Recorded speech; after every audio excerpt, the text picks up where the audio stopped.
I just called this press conference today. I had several agencies obviously contact us in reference to the incident that occurred last night, so I figured I'd take a few questions and kind of give us a little better update of what we had today. We had 3 different scenes last night that we had to process, along with 5 individuals that we had in custody. So we will tell you a little bit more about what happened. We have been investigating, as normal, a bunch of burglaries in the area that have occurred over the last few nights and that occur pretty often. We continue in the Sheriff's Office to advocate for people to lock their doors. These burglaries are occurring by individuals that understand that it's easy access to be able to walk down and hit 100 different vehicles and make it into 3 or 4.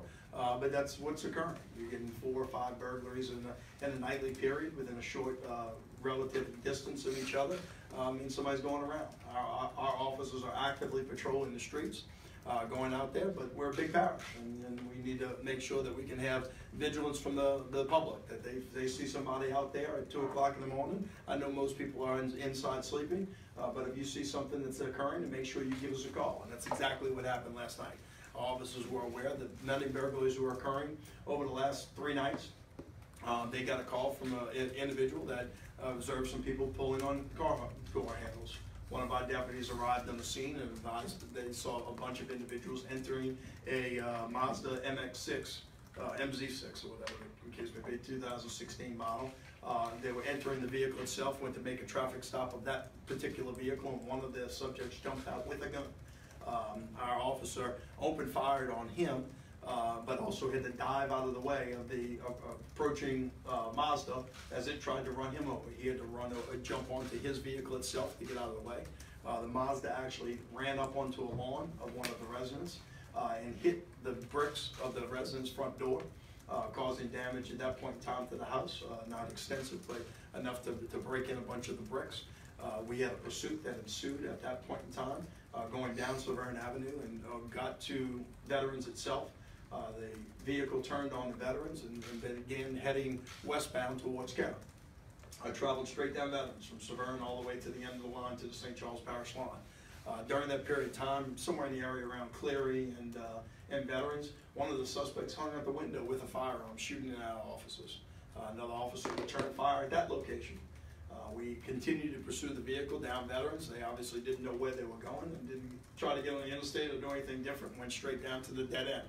When they got to the dead end, they wrecked their vehicle out. One of the subjects jumped out with another gun. He jumped out with a gun at that point in time. I had 3 officers, fire at that location. It doesn't appear that anyone was hit in the incident, and everybody's going to be home safe at the end of the day. But that gun was also recovered. The other 4 individuals that were in the car at that point in time were apprehended without incident. They were put into custody, and we ended up having our canine unit come out and search for the individual that had fled. There's a big industrial park area back there. After a little while of searching, we ended up finding the location of the person that was in the boat, hidden in one of those industrial areas, and we were able to take him into custody to put it. So the only person that's missing is the original person that fled from the scene at the original location on North Arnold. I had 2 deputies that were injured. The one that had to jump out of the way of the vehicle when it hit, he was treated at the hospital and was released last night. He'll be in good condition, be able to return back to work. And another one, and when one of the vehicles crashed into one of our police officers, he hurt his knee. He was also treated and released at the hospital last night, but all should be able to return to duty.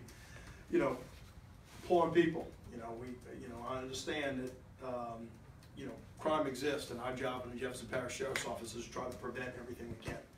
Our job is to go out there and try to make sure that we can prevent your property from being stolen. But I'm going to ask this and ask it, again, if you take the opportunity to press that button on your car, lock the car doors. You prevent a bunch.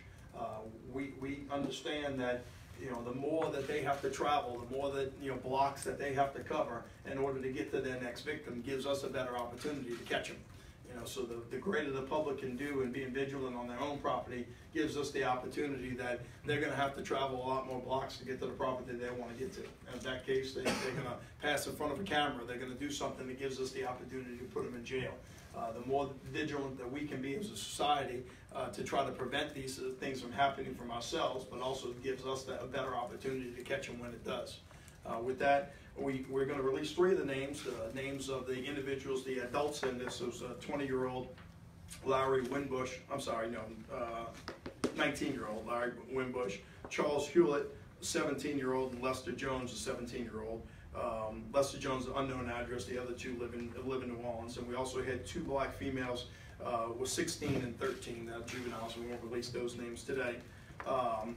Still going to be an ongoing investigation. We had a total of, I think, 6 burglaries last night in the 1st District. Don't know if they're all related to this particular incident, but we are going to continue to investigate that to see if that's the case. We had probably 5 or so the last 2 nights in the 1st District area that we will obviously investigate to see if they're related to this case or other individuals. We're going to continue to be, as a sheriff's office, be vigilant out there. They have our patrols out there trying to prevent this from happening overnight, but if we can ask for public support, we would appreciate it. With that, I'll take a question. You said that there were, I thought I misunderstood you. Did you say that there was someone else who got away from the original scene? So I think there was a total of 6 people originally, Michelle, that we know about. One ended up running away from the original scene and has not been caught. Looks like I misspoke last night. We had 4 people in custody, not 3 people in custody. There were 4 people in custody and 1 missing last night, which we caught. So it was a total of 5. So some of the earlier reports had it that we had 3 and we were missing 1. No, we actually had 4 and we were missing 1 last night.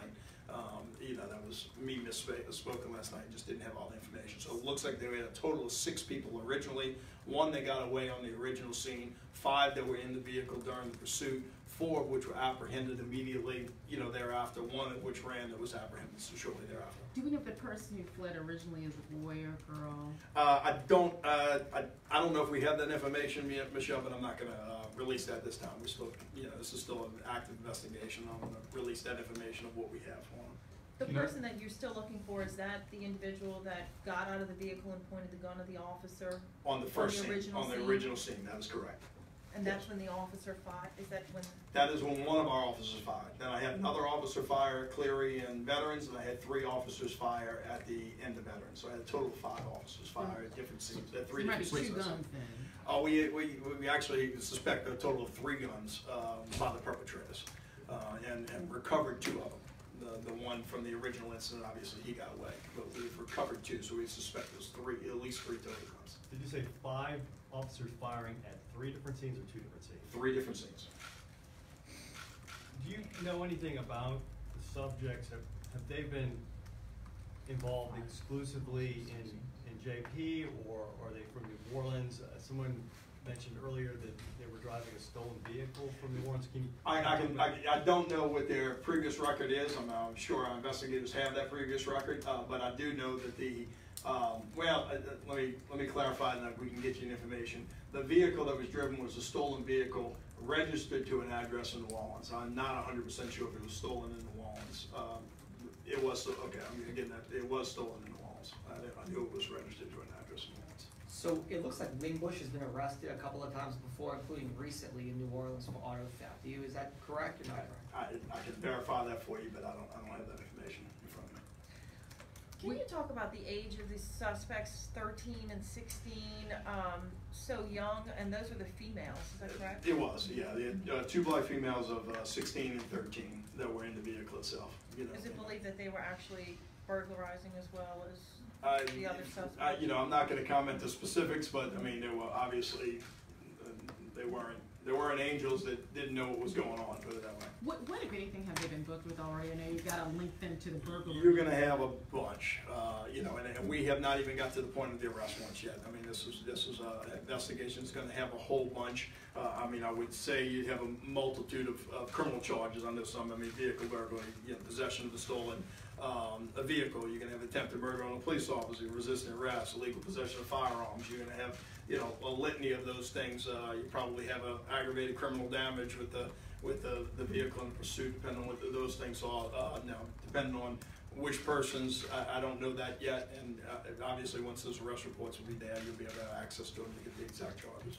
Do you know which, if this was asked earlier, I apologize, I looked down for a second. Do you know which one of these 3, or was it 2 females that leaned out and shot or opened fire at the deputy? I believe that we do, but the answer is I'm not going to release that for the individual, which one. Once the arrest warrants are done, I think you'll be able to probably tell which one would arrest, but I'm not gonna do it at this point in time. What neighborhood were the previous night's burglaries? Was it You know, that city or was it Tolmas? Well, for the first district itself, I'm classifying them all as the first district, Michelle. First district is, you know, rough areas from transcontinental, from the interstate to the lake, from transcontinental to the parish line, and then south of the interstate, basically Causeway to the parish line back to Woods, New Orleans. You know, I wouldn't say it was limited to this particular neighborhood. Some of them within close proximity of each other. Some of them may not have been, so they may or may not be related, and that's what we're looking into. But the first district is roughly those And boundaries. this is the last 2 nights? Well, if you count last night, last 3 nights, we've had a few. And these Sheriff, do you officers have- are in marked cars with lights going and in uniform. What's that? These deputies are in Yes, all of them were. marked cars and in uniform. Yeah, all of them were regular patrol units. Did any of the vehicles have dash cams? Did any of the officers have body cams? No, we- Any you know. police video available of any of these? We don't have any police video of it. No, we don't have any dash cams on any of those vehicles. As you know, the sheriff's office doesn't have body cameras on our officers itself. You know, it's not something that has changed from that standpoint. I know we probably are going to be looking for video on different houses in the area, and we may have recovered some already, but not from a police look at it. Have you continued your thinking about whether to invest in some type of cameras, whether it's dashboard, Sure. body camera, anything like that? I mean, it seems like that's the status of most big departments have something where we see incidents like this where you can go back, yeah, well, that's what they did, and I see it here, that's what they did, so that there's no questions in the community. Well, there's always questions. Look, that's something I evaluate all the time. The reality of it is, with Jefferson Parish Sheriff's Office, we handle 400,000 calls for service, and most of them are not having a press conference. I don't take that. Look, if I was a police officer on the street, I'd like to have a body camera, to be honest with you today. I'm not opposed to it. But the reality from our standpoint is having to keep every video, whether it's just a burglar alarm that we go on, or a barking dog, or a domestic, fight between individuals that has nothing to do with criminal activity, then I have to keep video for 3 years. The amount of calls that we do compared to the amount of incidences that I'd love to have cameras for becomes cost prohibitive. That doesn't mean that can't change. I've talked to our legislative delegation of, can we make changes? Can we save just the cases of where we have arrests? If we can make some changes in the public records law, that I don't have to download every single incident, that I can only keep the one, that I only have to keep it, that would change some considerations for me. But those are instances that I have to look at as the sheriff to make sure what makes sense. I'm not opposed to body cameras. I've never been opposed to body cameras. But at the end of the day, I've got to have faith in our officers, and I have to be the steward of the taxpayer's dollar. I have to make sure that we are buying equipment. I would much rather invest in equipment that's going to help us solve crime than invest in equipment that is going to, hopefully protect me from an incident that very rarely occurs. I want to make sure that we continue our reputation of being able to go out and put the person in jail quickly. That we invest in our ALPR cameras and stuff like that actually helps us solve a crime. Not to worry about the one incident that's there. So there are changes that could absolutely change my mind in the future. I can tell you Louisiana is not necessarily there yet, and I look at other large agencies around this country, because I belong to the Major County Sheriff's Association, the National Sheriff's Association, and look at the pitfalls and the downfalls of other agencies our size that have tried to implement this, that go through those same problems. And that's something that we continue to look at. I mean, don't get me wrong. The cameras are the cheap part. It's the amount of storage that takes when you're talking about having that much film. Think about it. You have 5 cameras rolling on a news station. If I asked you to produce all 5 of those cameras 3 years later, you tell me, I can't do that. The only thing you can produce is the one that actually got aired, that was edited and done. Well, I have 5 police officers that show up on a scene. Now I've got 5 police officers that may have 6 hours of video on a scene that's there. I've got to make those decisions and try to make sure that they actually make sense for us. That's the difference. I don't have the capability of just automatically deleting photographs when you're a public agency. And, you know, I can implement a policy that allows my officers to turn it off and turn it on. But when you look at those problems that other agencies have had, it's not that easy. So I'm always engaged in that conversation and looking towards what we can do to make that happen. But, you know, that's where we are right now with an agency of our size. Any more questions on the chase? The two deputies that were injured, one, you said was injured when the car was accelerating towards him and he dove out of the way. The Correct. other, deputy that was hurt? Was in his own vehicle and was hit by the fleeing vehicle. And sustained a knee injury in the actual accident. Is that good? Everybody good? Did you all recover any stolen property in their car? Did you determine if they even got into at least one vehicle? Well, I know the gun was. One of the weapons that we recovered on the scene was stolen from a vehicle. Okay. Yes. All right, guys. All right, y'all. Thank you very much. Appreciate it. Thank you.